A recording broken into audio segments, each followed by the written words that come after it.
Le yindawo apho kuhlala khona Oonogada basebenza apha iMidstream estate eRhawutini. Abanogada bayaxelelwa ukuba bagonye okanye baphuma baphele kumasango alendawo.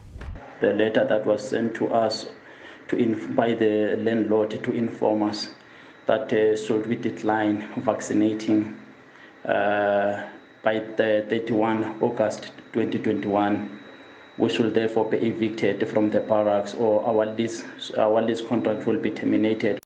Ncwadi nechaza mhlophe ukuba bonke Oonogada basanqwenela ukuhlala phakathi kumasango alendawo kuza kufuneka ukuba bafumane izitofu ze-COVID-19 zidale isangxe kweli kwaye le nkampani iyasirhoxisa.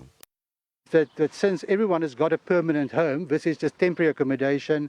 They've got an alternative, and we wanted to make sure that it's a communal living arrangement, and we wanted to make sure that the majority of the guys are safe.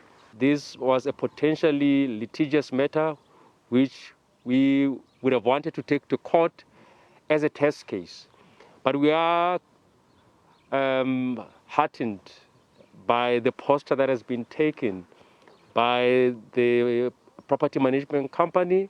Ingqali kwimiba yezemisebenzi ithi abaqashi kuza kufuneka bawaqonde amalungelo abasebenzi. Even if there is such a mandatory vaccine policy within the employer, this does not automatically grant the employer carte blanche to simply dismiss any employees who nonetheless refuse to be vaccinated.